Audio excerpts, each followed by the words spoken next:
Hi, League. Today, me and my classmates, Jose Daniel and Giancarlo Antonio, will talk about the effective learning environment. Hi, Lick. Hi, partner, and as usual, well. And today I will going to talk about the effective learning environment, what is too important, and focus it right. In learning environment, the qualities of space will not only have an effect on more and behavior, but also on teachers' ability to teach and study academic success. From the color popular of learning environment to the fortuny and page selected to outfit different space.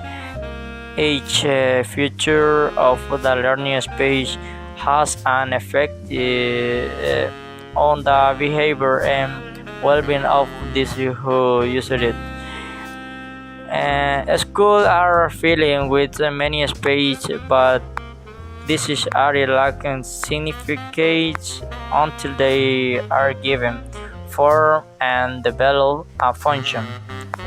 With form and a function, a specific place are created with their own purpose and distinct qualities that support the using of this place. This display offer more than just being useful. They provide an environment that possibility impact who student and teacher act on a feeling and learn. For example, a traditional library is simple around full of using a book and other learning resources, but any marketplace, comfortable reading dark, or cat study room, levity or library space into the enriching and dynamic place. When the library becomes a place studying and the teacher form attack to the environment which affect their emotion and behavior in a packed academic strokes. Thank you for listening. Hi, my name is Saul, and I'm going to be talking about the structure of the physical environment. So, the physical environment, along with all the other elements that surround this topic, is a very important aspect in the learning process. Since this will be where the students develop their learning, it has to be carefully arranged in order to improve a lot of characteristics in each student, such as their interest in the topic, their attention span, interaction with classmates and teacher inside the topic, and general well-being inside the classroom. In order to obtain a good learning environment, the process of crafting such a concept can be divided into some sections, each in charge of a fundamental portion of said process. And some of these could be desk arrangement, student placement, light arrangement, and classroom decoration. Starting with desk arrangement, this will be in charge of positioning the desks in the most optimal way according to the method of teaching that will be used, the techniques that the teacher will implement, the approach that the teacher wants the students to have regarding a specific topic, and etc. The arrangement will not be universal though. As I said, each topic and teacher will have a better way of placing the students in order to maximize the effectiveness. For example, placing students in lines will help the student work on developing their activities individually, and it might be also useful for taking exams. Dividing the classroom into two rows is suitable for debates, for example. A U-shape is useful when the teacher wants all the students to pay special attention to what the teacher or other classmates are saying, because this shape also, I think, promotes the participation, leaving in an open space for everybody to share their comments, ideas, opinions, etc. Next, we have the student placement. So this refers to the position each specific student will have. Knowing how the classroom is structured and the points of interest and amount of people, the teacher can analyze any problems that the student may have and place them in a position that will help them deal with the problem. For example, let's say a student who gets distracted easily can't be placed somewhere where there are windows, a hall, decorations to see, and so on. Placing the student in the front row or near the teacher or whiteboard will help the student focus on what is being taught without any distractions. Another example would be some students that talk too much during class and won't keep silence after asking a certain amount of times. The best thing that can be done would be to separate these students into different points in the classroom to ensure that they will not get distracted by each other's company. And following this concept, the classroom must be structured in such a way where each portion of it can be used in an advantage to benefit the learning process. Next, we have the light arrangement. So this can play an important part too, but maybe in a more subtle way. Providing the student with a good amount of light will generally make the experience better. Regulating the light sources according to what the context in the classroom is will provide a more comfortable experience and area for the students to be in.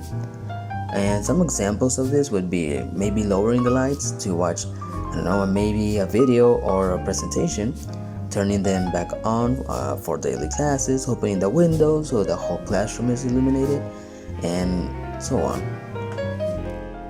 Finally, we have the classroom decoration. So this is one of the most noticeable things that the students will take in consideration, at least at the start of the whole learning process. So this section of the physical environment will help the students to connect with the topics and subjects that are being taught throughout the process. Since decorating is such a wide concept, the theme of the classroom will depend on the creativity of the teacher and even the students. Letting the students participate in the decorating process by asking them to theme the classroom according to the topics they see will not only help them connect with the ambience, but also remember some aspects of the subject, maybe some topics. And the whole purpose of this would be to give life basically to the classroom and leave like a personal mark created by the students and the teacher. Hello guys, my name is Jose Fresticas, and today I will talk about how we can to implement the tips for an effective learning environment. Are you ready? Let's start. Well guys, one of the most important aspects is to create a community, or with a community. We have to make a space of trust between the teachers and students. A space where everyone can interact with each other. One student can help the other students until we can help the teacher give a class. The important aspect is create a community where all the students and the teachers can help themselves. And it's important that it will be developed at the beginning of the student cycles, because it's the moment where the students have a rapprochement with each other. They can learn their names, their taste, and the other things about the others. The point is to create an organized community. Another point to take into account is to design a safe, friendly, and well-managed classroom environment. First, the design of the physical space is important so that the students can achieve effective learning. Not only do they learn by reading and doing homework, the environment must convey that feeling of closeness with the students and the subject that they are learning. We can add related poster or decoration for the subject to learn.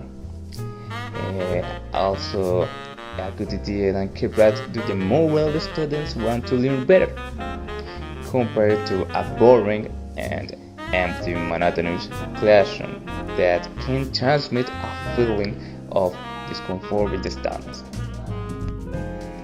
An essential piece in every community is the creation of regulations, routines, norms, and consequences which allow the others to carry out certain actions and limit or prohibit others. In addition to granting the punishment to those who dare to define the imposed rules. Therefore, it is important that the teacher in charge applies certain rules which must be followed in order to don't have problems in the classroom. Having a calm and serene attitude. It's important to be able to teach students. If you have a negative attitude, or you're always upset, or simply don't like that the students that begin their work, you are hiding the potential of students. If they are afraid of being reprimanded or scolded by the teacher, it's a problem in their development. They must have their own opinion, their point of view that may be for or against the teacher, but not for that reason. The teacher should make the students not participate in their own development and learning for fear of being reprimanded. Now we have the interesting point because we have to create a variety of communication channel. At this point, it is more common to use the technological tools which facilitate the communication between the students and teacher. We can create communication channels that are easy to use in order to help the students with any question or problems that they have. In current times, it is very common for the students to have emails. We can find applications or digital tools which use these emails to be able to connect with the community in contact groups so that the students can talk to each other to complete the group activities, or that they cannot be present to be able to carry out tasks or matter. We can enable a space where they can send them the activities. Well guys, this is all for today. Thank you for watching this presentation. Yeah, see you later. Bye bye.